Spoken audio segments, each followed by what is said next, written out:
الحمد للہ رب العالمین والعاقبۃ للمتقین والصلاة والسلام علی سید الانبیاء والمرسلین وعلی آلہ واصحابہ اجمعین،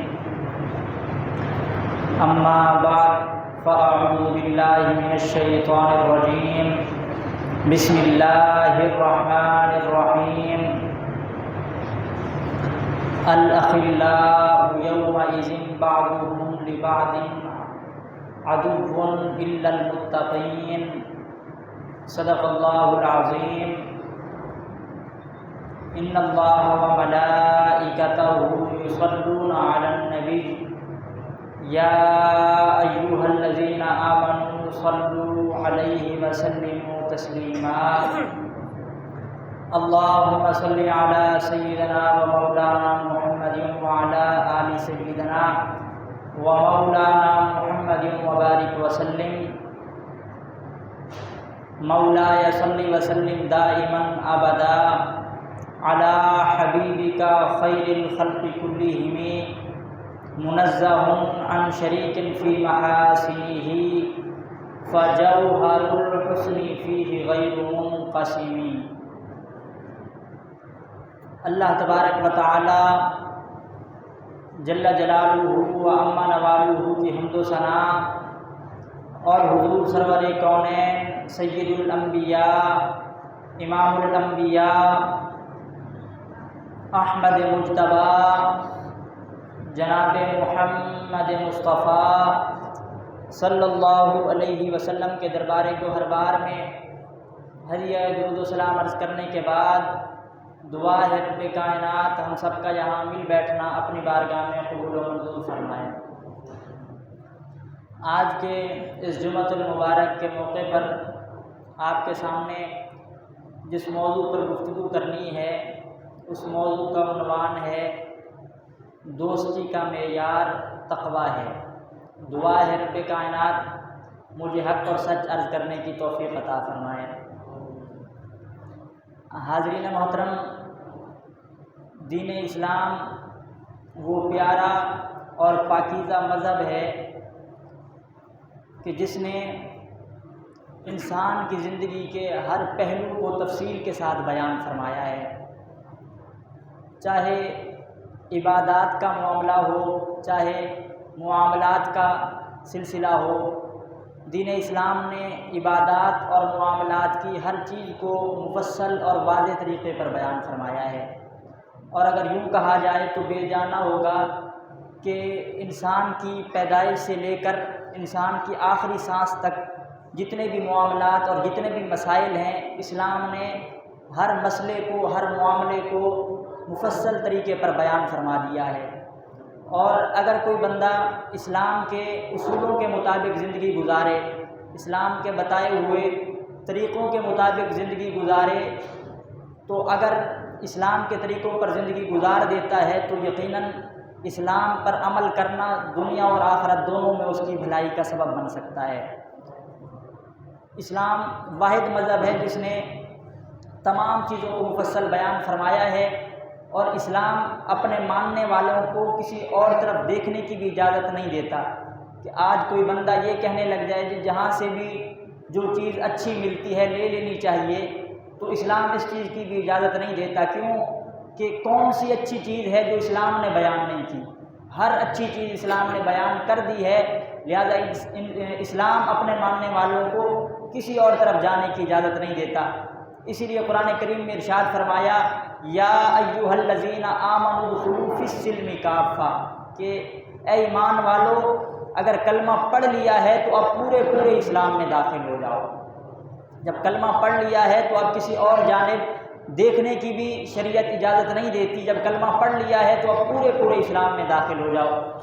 حضرت فاروق اعظم رضی اللہ تعالیٰ عنہ آپ حضور علیہ السلام کی بارگاہ میں ایک مرتبہ تورات لے کر آ گئے اور حضور علیہ السلام کے سامنے تورات کو پڑھنا شروع کر دیا۔ جیسے ہی حضرت فاروق اعظم نے تورات پڑھنا شروع کی تو حضور علیہ السلام کا چہرہ مبارک تبدیل ہونے لگا، چہرے میں تغیر پیدا ہونا شروع ہوا تو صحابہ کرام جان گئے کہ حضور علیہ السلام ناراض ہو رہے ہیں، حضور پسند نہیں فرما رہے، تو صحابہ نے حضرت فاروق اعظم کو روکا، جناب فاروق اعظم خاموش ہوئے تو عرض کرتے ہیں رسول اللہ میں تو تورات کی تلاوت کر رہا تھا، یہ وہ کتاب ہے جو حضرت موسیٰ علیہ السلام پر نازل ہوئی ہے۔ تو حضور علیہ السلام نے فرمایا کہ اے عمر تم تورات کی تلاوت کر رہے ہو، اور تورات وہ کتاب ہے جو حضرت موسیٰ پر نازل ہوئی، اگر آج حضرت موسیٰ علیہ السلام خود بھی آ جائیں تو وہ بھی اپنی شریعت کے مطابق زندگی نہیں گزاریں گے، وہ بھی محمد کے بتائے ہوئے اسلام کے مطابق زندگی گزاریں گے۔ کہ اب جو ہے زندگی گزارنے کا جو ذریعہ ہے، نجات کا ذریعہ ہے، وہ فقط اسلام ہے۔ اب اسلام کے علاوہ نہ کسی اور کتاب کی ضرورت ہے، جب قرآن آ گیا نہ کسی کتاب کی ضرورت ہے، نہ اسلام کے بعد کسی اور دین کی ضرورت ہے، کہ سارے احکام اللہ نے اسلام میں رکھ دیے ہیں اور فرما دیا ہے آمنوا ادخلوا فی السلم کافہ، کہ جب ایمان لے آئے ہو تو پورے اسلام میں داخل ہو جاؤ۔ حضرت عبداللہ بن سلام رضی اللہ تعالیٰ عنہ آپ یہودیوں کے عالم تھے، اور یہودیت چھوڑ کر آپ اسلام میں داخل ہوئے۔ جب کلمہ پڑھ لیا تو سارے معاملات صحابہ کے ساتھ تھے، نمازیں پڑھتے تو صحابہ کے ساتھ، روزے رکھتے صحابہ کے ساتھ، سارے معاملات صحابہ کے ساتھ طے کرتے رہے، عمل کرتے رہے۔ لیکن جب اونٹ ذبح کیا جاتا، اونٹ کا گوشت کھانے کا وقت آتا تو حضرت عبداللہ بن سلام منہ پھیر لیتے۔ تو صحابہ نے کہا کہ اے عبداللہ بن سلام تم نے کلمہ پڑھ لیا ہے، تمہارا اٹھنا بیٹھنا ہمارے ساتھ ہے، تمہاری زندگی ہمارے ساتھ گزر رہی ہے، لیکن اونٹ کیوں نہیں کھاتے، اونٹ کا گوشت کس لیے نہیں کھاتے؟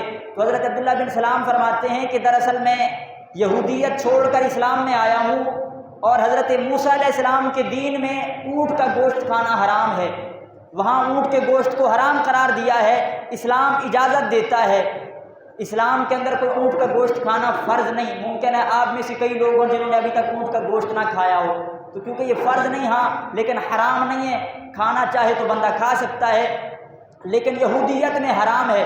تو حضرت عبداللہ بن سلام فرمانے لگے کہ اسلام میں اس کی اجازت ہے، لیکن حکم نہیں ہے کہ ضروری اونٹ کھاؤ، لیکن حضرت موسیٰ علیہ السلام کے دین یہودیت میں اس سے منع کیا گیا ہے، اور میں اتنی طاقت رکھتا ہوں کہ میں دونوں پر عمل کر سکتا ہوں، حضور علیہ السلام کے دین پر بھی عمل کرتا رہوں گا، لیکن جب اونٹ کے گوشت کا معاملہ آئے گا میں حضرت موسیٰ علیہ السلام کے دین پر عمل کر لوں گا، اس میں کوئی حرج نہیں۔ تو جب حضرت عبداللہ بن سلام نے یہ کہا کہ میں اونٹ کے معاملے میں، اونٹ کھانے کے معاملے میں حضرت موسیٰ کے دین پر عمل کروں گا، تو رب نے قرآن کی آیت نازل فرمائی کہ محبوب عبداللہ بن سلام سے فرما دیں یا ایھا الذین آمنوا ادخلوا فی السلم کافہ، اے عبداللہ بن سلام جب کلمہ پڑھ لیا ہے ادھر ادھر دیکھنے کی شریعت اجازت نہیں دیتی، جب کلمہ پڑھ لیا ہے تو پورے اسلام میں داخل ہو جاؤ۔ جب کلمہ پڑھ لیا ہے تو اب اسلام کسی اور طرف دیکھنے کی اجازت نہیں دیتا، اب جو اسلام کا ماننے والا ہے اسے چاہیے ہر معاملے میں اسلام کے طریقے پر عمل کرے۔ لہذا اسلام نے زندگی کے ہر پہلو کو بیان کر دیا ہے، چاہے بندے کے نکاح کا معاملہ ہو، تجارت کا معاملہ ہو، الغرض پیدائش سے بندے کی وفات تک کے سارے معاملات اسلام نے بیان کر دیے ہیں۔ جہاں اسلام نے یہ سارے معاملات بیان کیے، وہیں اسلام نے دوستی کے اصول بھی بیان فرمائے ہیں کہ دوستی کا معیار کیا ہونا چاہیے، اور اسلام میں دوستی کا معیار فقط تقویٰ ہے، فقط اللہ کی رضا ہے۔ اگر دوستی رکھنی ہے تو اللہ کی رضا کی خاطر، اور اگر کسی سے دشمنی رکھنی ہے تو وہ بھی اللہ کی رضا کی خاطر، کہ بندے کی دوستی اور دشمنی کا معیار فقط تقویٰ ہونا چاہیے، اللہ کی رضا ہونا چاہیے۔ اور دوست کے حوالے سے اسلام نے بالخصوص بیان فرمایا ہے کہ جب کسی کو دوست بنایا جائے تو ایسے شخص کو دوست بنایا جائے جس کی دوستی کی بنیاد تقوی پر ہو۔ اگر کسی کے ساتھ دوستی کا تعلق رکھنا ہے تو وہ تقوی کی بنیاد پر ہونا چاہیے۔ کیوں؟ کیونکہ دوستی کا رشتہ یہ ایک بڑا حساس رشتہ ہے۔ حضور علیہ السلام ارشاد فرماتے ہیں الرجل علی دین خلیلہ، کہ بندہ اپنے دوست کے دین پر ہوتا ہے۔ اگر دوست کا دین اچھا نہ ہوا، دوست کا کردار اچھا نہ ہوا، تو جب بندہ ایسے دوست کی صحبت میں بیٹھے گا تو یقیناً اس پر بھی کوئی اچھا اثر مرتب نہیں ہوگا، بلکہ دوست کی طرح وہ بھی پھر برے کاموں کی طرف چل پڑے گا۔ اس لیے فرمایا کہ الرجل علی دین خلیلہ، کہ بندہ اپنے دوست کے دین پر ہوتا ہے۔ فَلْيَنْظُرْ أَحَدُكُمْ مَنْ يُخَالِلُ، چاہیے کہ تم میں سے ہر بندہ غور و فکر کرے کہ وہ کس کے ساتھ دوستی لگا رہا ہے۔ اسلام نے یہاں تک معاملہ بیان کر دیا ہے کہ اگر کسی کو دوست بھی بنانا ہے تو پہلے دیکھو کہ یہ تقویٰ رکھنے والا ہے کہ نہیں ہے، اسے رب کا خوف ہے کہ نہیں ہے، پھر اس کے ساتھ دوستی کا تعلق رکھا جائے۔ حضرت داتا صاحب علی حجویری رحمۃ اللہ علیہ، آپ نے اپنا واقعہ خود بیان فرمایا۔ داتا صاحب فرماتے ہیں کہ میں بیت اللہ شریف میں حاضر تھا، وہاں دیکھا کہ ایک شخص جو ہے دعائیں کر رہا ہے کہ اے مالک و مولا میرے دوستوں کو نیک بنا، میرے دوستوں کو نیک بنا۔ تو دادا صاحب فرماتے ہیں کچھ دیر کے بعد میں اس بندے کے قریب گیا، میں نے کہا کہ بڑی دیر سے دیکھ رہا ہوں کہ تو دوستوں کے حق میں دعا کر رہا ہے کہ اے مالک میرے دوستوں کو نیک بنا، اپنے نیک ہونے کی دعا کیوں نہیں کرتے، دوستوں کے نیک ہونے کی دعا کیوں کرتے ہو؟ تو اس بندے نے کہا حضرت کہ میں دوستوں کے نیک ہونے کی دعا اس لیے کر رہا ہوں کہ میں نے پلٹ کر اپنے دوستوں کے پاس جانا ہے، اگر اللہ نے دعا قبول کر لی اور میرے دوست متقی اور نیک بن گئے تو ان کی سنگت سے میں بھی نیک بن جاؤں گا، اور اگر میرے دوست نیک نہ ہوئے اور میرے دوست صحیح نہ ہوئے تو اگر میں یہاں سے عبادت کر کے بھی وہاں جاؤں گا تو دوستوں کی سنگت میں پھر خراب ہو جاؤں گا۔ لہٰذا دوست ہمیشہ اچھے ہونے چاہیے، جب دوست اچھے ہوں گے تو اللہ دوستوں کی سنگت کی برکت سے بندے کو بھی نیک بنا دے گا، لہٰذا ہمیشہ اچھوں کے ساتھ دوستی ہونی چاہیے۔ اور اللہ رب العزت نے قرآن کریم میں ارشاد فرمایا الاخلاء یومئذ بعضهم لبعض عدو الا المتقین، کہ آج دنیا میں جو گہرے دوست ہیں، آج ایک دوسرے کے بغیر جو چند لمحے نہیں گزار پاتے، جن کی دوستیاں بڑی گہری ہو چکی ہیں، اللہ تعالیٰ فرماتا ہے قیامت کے دن گہرے دوست بھی آپس میں دشمن ہوں گے، اور میدان معاشر میں جب عذاب کو دیکھیں گے تو ایک دوسرے سے کہیں گے کہ آج اگر میں عذاب میں مبتلا ہوا تو تیری وجہ سے، اور دوسرا کہے گا میں عذاب میں مبتلا ہوا تیری وجہ سے، اگر تیرے ساتھ وقت نہ گزارتا، تیرے ساتھ صحبت میں نہ بیٹھتا تو آج میں رب کے عذاب سے بچ جاتا۔ تو فرمایا کہ گہرے دوست قیامت کے دن دشمن بن جائیں گے، الا المتقین، مگر جن کی دوستی کا معیار تقوی ہوگا، جنہوں نے دوستی تقوی کی بنیاد پر رکھی ہوگی، وہ دنیا میں بھی گہرے دوست ہوں گے، اللہ قیامت کے دن بھی ان کی دوستیوں کو سلامت رکھے گا۔ تو دوستی سلامت وہ رہے گی جو تقوی کی بنیاد پر ہوگی، ورنہ قیامت کے دن ساری دوستیاں ختم ہو جائیں گی۔ اللہ رب العزت نے قرآن کریم میں ایک شخص کا ذکر فرمایا، ایک شخص عقبہ بن ابی معیط، وہ حضور علیہ السلام کی بارگاہ میں آیا اور آ کر کہتا یا رسول اللہ کہ آپ میری دعوت قبول فرمائیں۔ جب عقبہ بن ابی معیط حضور کی بارگاہ میں حاضر ہو کر دعوت پیش کرتا ہے، یا رسول اللہ آپ میرے گھر تشریف لائیں، دعوت قبول فرمائیں، تو حضور نے فرمایا ہم تمہاری دعوت قبول نہیں کریں گے۔ وہ عرض کرتا حضور مہربانی فرمائیں، آپ میرے گھر میں تشریف لائیں، دعوت قبول فرمائیں۔ حضور نے فرمایا ہم دعوت قبول نہیں کریں گے۔ وہ بار بار اصرار کرتا رہا یا رسول اللہ آپ دعوت قبول فرمائیں۔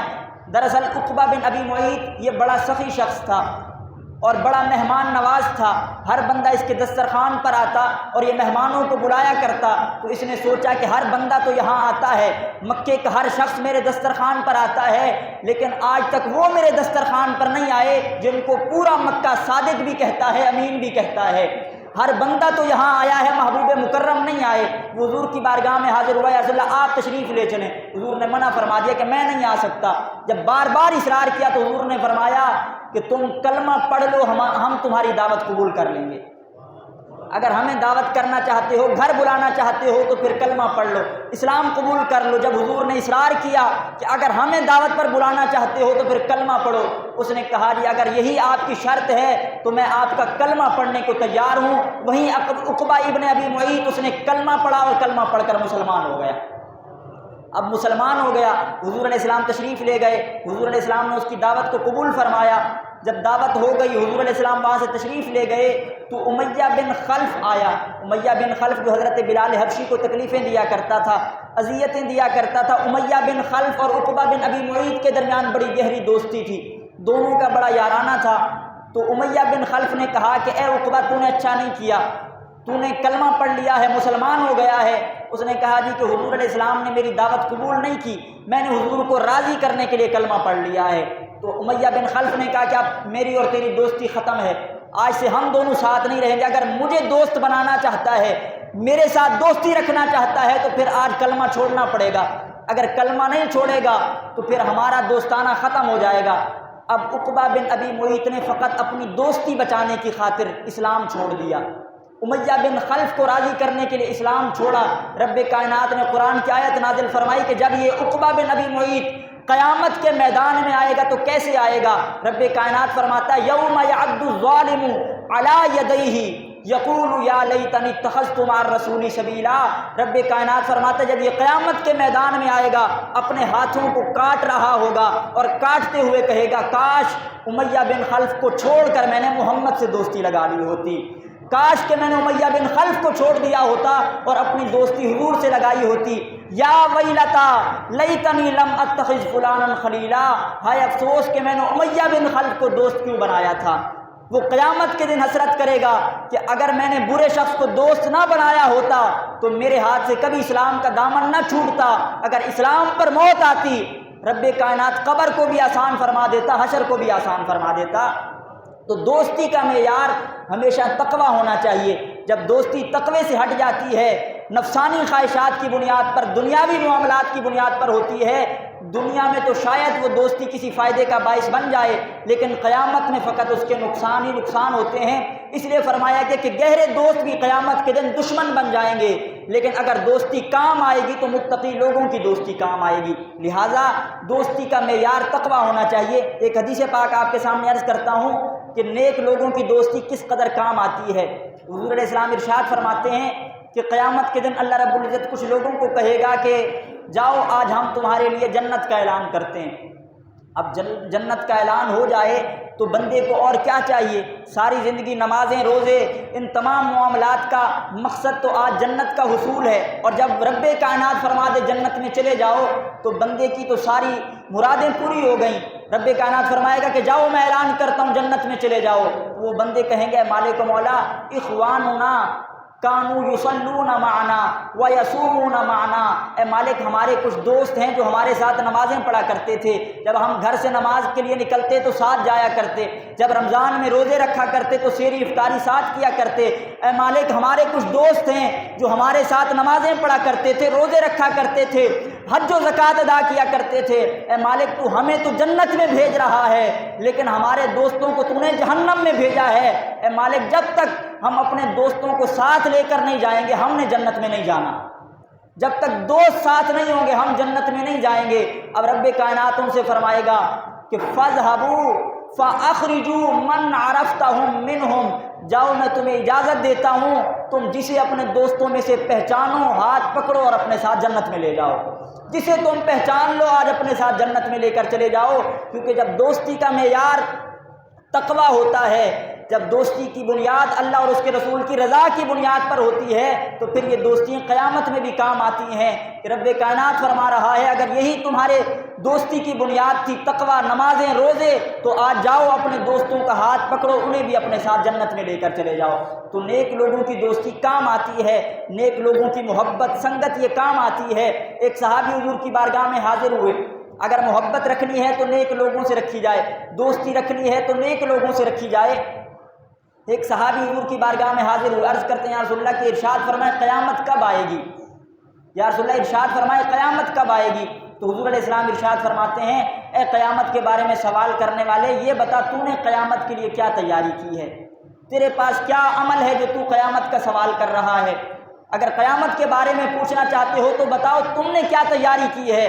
تو عرض کرتے ہیں یا رسول اللہ نہ تو میرے پاس زیادہ نمازیں ہیں، نہ زیادہ عمل ہے، نہ میں کوئی زیادہ عبادت گزار ہوں، یا رسول اللہ اعمال اتنا نہیں ہے، ہاں لیکن اتنا ضرور ہے کہ میں اللہ اور اس کے رسول سے محبت کرنے والا ہوں۔ ذرا بولیے سبحان اللہ۔ یا رسول اللہ عمل اتنا نہیں لیکن میں اللہ اور اس کے رسول سے محبت کرنے والا ہوں۔ تو حضور علیہ السلام نے ارشاد فرمایا اے صحابی پھر غم نہ کر، المرء مع من احبا، بندہ دنیا میں جس کے ساتھ محبت کرنے والا ہوتا ہے اللہ قیامت کے دن بھی اسی کے ساتھ بندے کو اٹھاتا ہے۔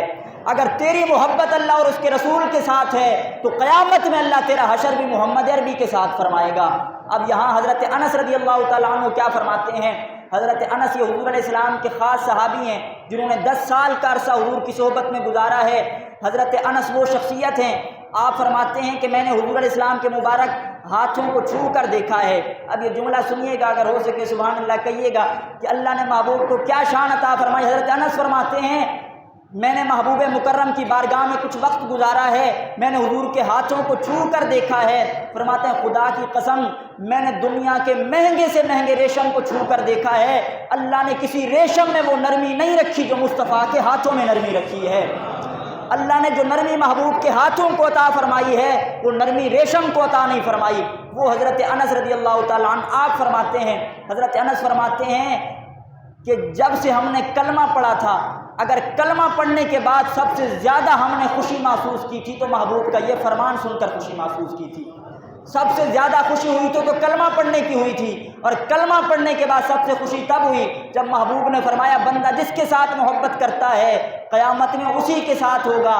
فرماتے ہمیں بڑی خوشی ہوئی کہ اللہ نے دنیا میں بھی محبوب کے ساتھ رکھا ہے، اللہ قیامت میں بھی ہمیں محبوب کے ساتھ ہی رکھے گا۔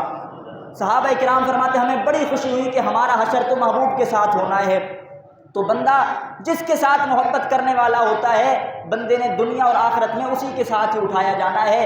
اور ایک حدیث پاک کہ حضور علیہ السلام کے ساتھ رہنا، حضور علیہ السلام کی رفاقت اور معیت میں رہنا یہ کس قدر باعث ثواب ہے۔ ایک صحابی حضور کے جن کا نام ہے حضرت ربیعہ، حضرت ربیعہ یہ حضور علیہ السلام کو وضو کروایا کرتے تھے۔ حضور علیہ السلام کو وضو کروا رہے تھے، دوران وضو حضور علیہ السلام نے حضرت ربیعہ سے فرمایا سل ربیعہ، اے ربیعہ مانگ کیا مانگنا ہے، اے ربیعہ مانگ کیا مانگنا چاہتا ہے۔ حضرت ربیعہ عرض کرتے ہیں یا رسول اللہ کہ میں جنت میں آپ کی رفاقت کا سوال کرتا ہوں، مجھے جنت میں اپنا ساتھی بنا لیں۔ حضور نے فرمایا اے ربیعہ دے دیا، اور مانگ جو مانگنا ہے۔ حضور بار بار فرماتے رہے کہ ربیعہ مانگ کیا مانگنا ہے، لیکن جناب ربیعہ عرض کرتے ہیں یا رسول اللہ مجھے جنت میں اپنا ساتھی بنا لیں، اور کچھ نہ مانگا۔ صحابی کا کچھ اور نہ مانگنا بتا رہا ہے کہ اللہ نے دنیا و آخرت کی ساری بھلائیاں محبوب کے قدموں میں رکھی ہیں، اس لیے میں محبوب سے دعا کر رہا ہوں کہ جنت میں مجھے اپنا ساتھی بنائیں۔ اگر آپ نے یہ شرف عطا فرما دیا اور کیا چاہیے کہ دنیا میں رہا تو محبوب کے قدموں میں رہا، جنت میں رہوں گا تب بھی محبوب کے قدموں میں ہی رہوں گا۔ حضرت ربیعہ عرض کرتے ہیں رسول اللہ مجھے اپنا قرب عطا فرمائیں، اور حضور یہ بھی نہیں فرماتے، یہ عقیدے کی بات عرض کر رہا ہوں کہ حضور نے یہ نہیں فرمایا اے ربیعہ جنت کا سوال تو رب سے کر، مجھ سے جنت کیوں مانگتا ہے، مجھ سے مانگنا ہے تو وہ چیزیں مانگ جو یہاں میرے پاس موجود ہیں، جنت کیوں مانگتا ہے۔ لیکن حضرت ربیعہ نے سوال کیا، محبوب نے عطا کیا، اور زمانے کو یہ پیغام دے دیا ہے انما انا قاسم واللہ یعطی، چاہے دنیا کی نعمت ہو چاہے جنت کی نعمتیں ہوں، عطا رب فرما رہا ہے اور ساری نعمتیں محمد تقسیم فرما رہا ہے۔ اس لیے حضور علیہ السلام فرماتے ہیں انما انا قاسم واللہ یعطی، اللہ عطا فرما رہا ہے اور میں تقسیم فرما رہا ہوں۔ ایک اور یہاں پر بات عرض کرنا چاہوں گا کہ حضور علیہ السلام آپ خطبہ دیا کرتے تھے تو کھجور کے تنے کے ساتھ ٹیک لگا کر خطبہ دیا کرتے۔ جب بھی حضور خطبہ ارشاد فرماتے کھجور کے تنے کے ساتھ سہارا لیتے، ٹیک لگاتے، خطبہ دیا کرتے۔ جب حضور علیہ السلام کے لیے صحابہ نے ممبر تیار کروایا، جب ممبر بن گیا حضور علیہ السلام ممبر پر تشریف لائے، خطاب شروع فرمایا تو صحابہ کہتے ہیں کہ زور زور سے رونے کی آوازیں آ رہی تھی، ایسے لگ رہا تھا جیسے اونٹ کا بچہ آج اپنی ماں سے جدا ہو چکا ہو، ایسے رونے کی آوازیں آ رہی تھی۔ صحابہ فرماتے ہم کشمکش میں تھے، یہ منظر کیا ہے؟ حضور نے فرمایا جاؤ اس کھجور کے تنے کو میرے پاس لے کر آؤ۔ یہ رب کائنات نے حضور کو مقام عطا فرمایا ہے کہ انسان اگر کسی سے محبت کرنے لگ جائے تو کمال نہیں، کیونکہ انسان میں تو محبت کا مادہ رکھا گیا ہے، وہ تو محبت کر سکتا ہے، لیکن محبوب مکرم کا شرف یہ تھا اگر محبوب کی سنگت اور صحبت اللہ درختوں کی شاخوں کو عطا فرماتا تو اللہ ان میں بھی محبت کو پیدا فرما دیا کرتا۔ اگر حضور کی سنگت پتھر کو نصیب ہو جاتی، پتھر میں بھی محبوب کی محبت پیدا ہو جایا کرتی تھی۔ حضور نے اس کھجور کے تنے کو بلوایا اور فرمایا کہ کس لیے روتے ہو؟ عرض کرتے ہیں یا رسول اللہ پہلے تو آپ کی بارگاہ میں تھا، آپ کی صحبت اور سنگت نصیب ہوتی تھی، قرب نصیب ہوتا تھا، اب آپ سے دور کر دیا گیا ہوں، آپ کی جدائی میں رو رہا ہوں۔ تو حضور علیہ السلام نے فرمایا کہ بتا کیا چاہتا ہے، اگر چاہے تو تجھے یہی نصب کر دیتا ہوں، قیامت تک تجھ پر خزاں نہیں آئے گی، قیامت تک کے لوگ تیرا پھل کھاتے رہیں گے۔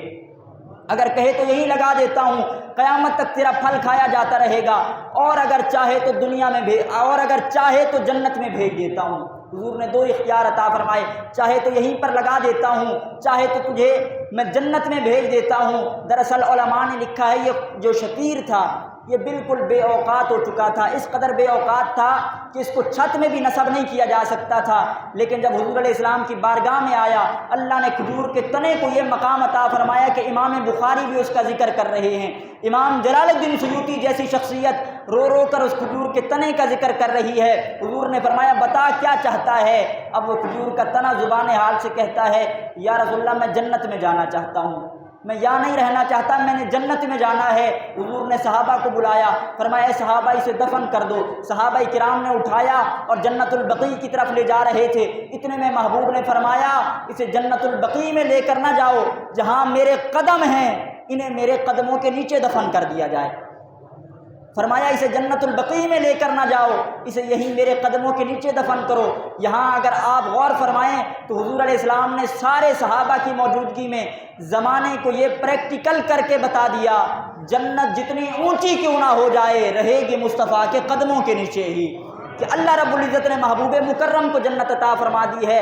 اگر کوئی بندہ جسے تقوی کا زیادہ حیضہ ہو جائے اور وہ کہے یہ کیسی بات کر دی، جنت کو محبوب کے قدموں میں لا کر رکھ دیا، تو میں کہوں گا کہ حضور فرماتے ہیں الجنت تحت اقدام امہاتکم، جنت تمہاری ماں کے قدموں کے نیچے ہے۔ جو رب تمہاری ماں کی قدموں کے نیچے جنت کو رکھ سکتا ہے، کیا وہ رب محبوب کے قدموں میں جنت نہیں رکھ سکتا؟ لہٰذا ہمارا یہ عقیدہ ہے کہ اللہ نے جنت رکھی ہی محبوب کے قدموں میں ہے۔ جسے محبوب کی صحبت نصیب ہو گئی، محبوب کا قرب نصیب ہو گیا، یقیناً اسے اللہ جنت عطا فرمائے گا۔ لہٰذا جو میں گفتگو عرض کر رہا تھا وہ یہ ہے کہ دوستی کا معیار تقویٰ ہونا چاہیے۔ جب ہماری دوستی تقوی کی بنیاد پر ہوگی، نیک لوگوں کی سنگت میں بیٹھیں گے، تو یقیناً ہمیں دنیا میں بھی فائدہ پہنچے گا، آخرت میں بھی فائدہ پہنچے گا۔ ایک حدیث پاک عرض کر کے گفتگو ختم کرتا ہوں کہ نیک لوگوں کی صحبت کتنا فائدہ دیتی ہے۔ مشکات شریف کے اندر حدیث پاک موجود ہے، حضور علیہ السلام ارشاد فرماتے ہیں کہ اللہ رب العزت کے کچھ فرشتے ایسے ہیں کہ جو ذکر کی محافل کو تلاش کرتے ہیں، اور جب کہیں ذکر کی محفل مل جائے تو سب ایک دوسرے کو بلاتے ہیں اور ذکر کی محفل میں بیٹھ جاتے ہیں۔ زمین و آسمان کے درمیان جتنا خلا ہوتا ہے یہ فرشتوں سے پر ہو جاتا ہے۔ جہاں بھی ذکر کی محافل ہوتی ہیں وہاں فرشتے شرکت کرتے ہیں۔ حضور فرماتے ہیں جب وہ ذکر کی محفل ختم ہوتی ہے، فرشتے رب کی بارگاہ میں حاضر ہوتے ہیں تو رب فرماتا ہے اے فرشتوں میرے بندوں کو کس حال میں چھوڑ کر آئے ہو؟ حالانکہ وہ سب جانتا ہے لیکن فرماتا ہے کس حال میں چھوڑا ہے؟ فرشتے عرض کرتے ہیں مالک و مولا وہ تیرے ذکر میں مشغول تھے، ہم تیرے بندوں کو تیرے ذکر کی حالت میں چھوڑ کر آئے ہیں۔ رب فرماتا ہے بتاؤ کیا مجھ سے کچھ مانگ رہے تھے؟ فرشتے عرض کرتے ہیں مالک و مولا جنت کا سوال کر رہے تھے۔ رب فرماتا ہے فرشتوں یہ بتاؤ کیا میری جنت کو دیکھا ہے؟ عرض کرتے ہیں مالک نہیں جنت تو نہیں دیکھی۔ رب فرماتا ہے بتاؤ اگر جنت دیکھ لیتے تو کیا کرتے؟ فرشتے عرض کرتے ہیں مالک و مولا اگر جنت دیکھ لیتے شوق اور بڑھ جاتا اور زیادہ تیرا ذکر کرتے۔ رب فرماتا ہے یہ بتاؤ کسی چیز سے پناہ بھی طلب کر رہے تھے؟ عرض کرتے ہیں مالک و مولا جہنم سے پناہ مانگ رہے تھے۔ رب فرماتا ہے فرشتوں یہ بتاؤ کیا انہوں نے جہنم دیکھی ہے؟ عرض کرتے ہیں مالک نہیں جہنم تو نہیں دیکھی۔ رب فرماتا ہے اگر دیکھ لیتے تو کیا کرتے؟ عرض کرتے ہیں مالک اگر جہنم دیکھ لیتے خوف اور بڑھ جاتا، تیرا ذکر اور زیادہ کرتے، جنت کی طلب میں اور زیادہ محنت کرتے۔ رب کائنات فرماتا ہے فرشتوں تم سب گواہ ہو جاؤ میں نے ذکر کی محفل میں آنے والے تمام لوگوں کی بخشش فرما دی ہے۔ اب یہ مشکات شریف میں روایت موجود ہے، فرمایا تمام کی بخشش فرما دی ہے۔ تو ایک فرشتہ عرض کرتا ہے یہ بڑی پیاری بات ہے، فرشتہ عرض کرتا ہے مالک و مولا کہ سب کی بخشش فرما دی جو بھی آئے تھے؟ رب فرماتا ہے ہاں جتنے بھی لوگ شریک ہوئے میں نے سب کی بخشش کر دی ہے۔ تو فرشتہ عرض کرتا ہے مالک و مولا لیس منہم فیہم رجل، اے مالک و مولا ان میں ایک شخص ایسا بھی موجود تھا جو ان میں سے نہیں تھا، وہ بیٹھا ضرور تھا لیکن ذکر کرنے والا نہیں تھا، وہ تو اپنے کسی کام سے آیا تھا، آ کر ذکر کرنے والوں میں بیٹھ گیا، کیا اس کی بھی بخشش ہو گئی؟ ایک بندہ ایسا تھا جو آیا اپنے کسی دوست کو بلانے تھا لیکن بیٹھ گیا، کیا اس کی بھی بخشش ہو گئی؟ رب کائنات فرماتا ہے اے فرشتوں ہم القوم لا یشقی بہم جلیسہم، ذکر کرنے والے ایسے خوش نصیب ہیں جو ذکر کرنے والوں کے ساتھ بیٹھ جاتا ہے وہ بھی بد نصیب نہیں رہتا، اللہ ذکر کرنے والوں کی سنگت سے اس کی بھی بخشش فرما دیتا ہے۔ تو نیک لوگوں کی سنگت جو ہے یہ بخشش کا ذریعہ ہے۔ لہٰذا جب بھی بندہ کسی کو دوست بنائے تو تقوی کی بنیاد پر، اللہ اور اس کے رسول کی رضا کی بنیاد پر بنائے۔ دعا ہے رب کائنات ہمیں سمجھنے کی توفیق عطا فرمائے۔ وآخر دعوایا ان الحمد للہ رب العالمین۔